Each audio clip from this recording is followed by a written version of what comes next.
Hi guys, welcome to my channel. This is Marcelo Manong Team. Ngayon ay didiscusin natin kung paano makaipon ng mabilis. Saving tips. Yan na nga ba? Para saan nga tayo, kaya tayo nag-iipon? Para makabili tayo ng sakyan, makabili ng bahay, makapag-business. Saan nga ba? Pero bago pa man natin alamin kung anong gusto nating gawin sa ating savings, alamin natin kung paano makaipon ng mabilis. Okay?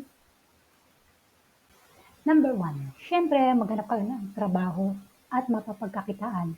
Hindi bukas, hindi sa isang araw, ngayon din, maghanap ka ng trabaho, mapapagkakitaan para makaipon ka, syempre. Basta yung trabaho mo ay basta alalahan mo sa marangal manggagaling ang kinikita mo at hindi sa panluloko.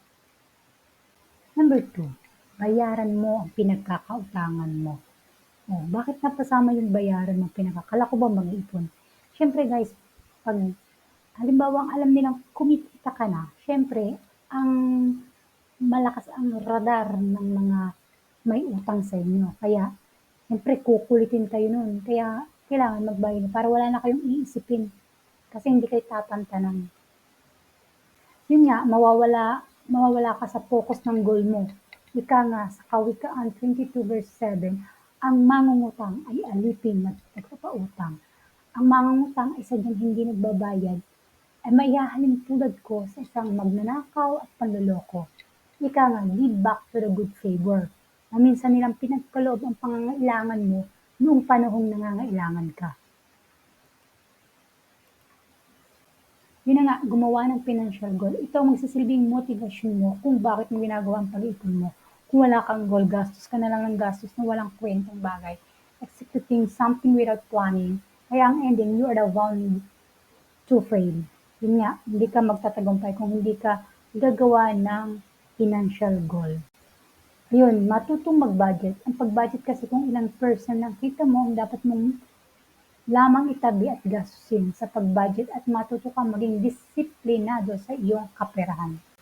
Okay, number 5, income minus saving equals expensive. Ito ay bago mo paggastusin ang sahod mo, ay dapat planado na ang amount na iipunin mo. At yung matitira ay dapat pagkasyanin mo sa iyong gastusin. Number 6, live below your means. Huwag kang gumastos higit sa iyong kinikita. Kasi malalagay ka sa alanganin. Pag gumastos ka ng gumastos na hindi mo nakukontrol yung paggastos mo, wala, hindi mo ano yung goal mo mag-ipon. Make an emergency fund. Ayun nga, bakit may emergency? Akala ko ba mag-iipon? Siyempre, pag meron kang make an emergency, hindi naman natin masasabi kung kailan uulan, kung kailan babagyo, kung kailan dadating ang mga trahedya sa ating buhay, di ba? Kaya hindi natin alam kung kailan dadating ang mga isang emergency.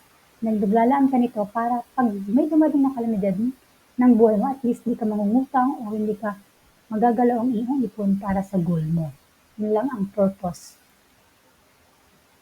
And the last, discipline and consistency.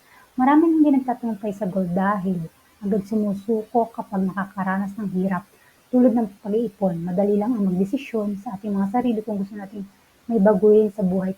Pero, mahirap ang maging disiplinado at consistent. Bakit? Maraming magiging balakid kaya dapat handa kang talikuran ng mga bad habit at palitan ito ng good habit. Matuto ka rin na ihiwalay ang emosyon sa pagdedesisyon sa buhay. Huwag magdesisyon base lang sa iyong nararamdaman. Marami sa atin nagiging galante pag masaya ang ating pakiramdam.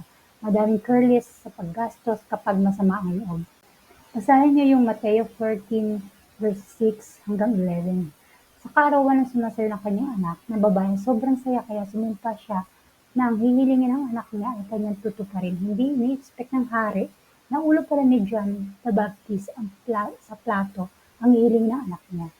Masakit man pero siyang hari. Wala siyang nagawa kundi ibigay ang kahilingan ng anak.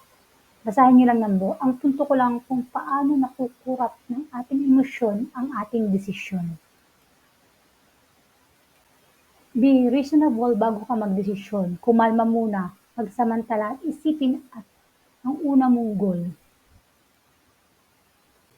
Para saan ka nga ba para mag-ipon, magdasal at humingi ng talino. sa Diyos para mapagtagumpayan ang lahat.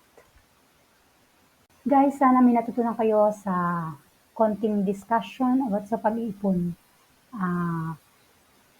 Anong mga reason niyo kung bakit kayo mag-iipon?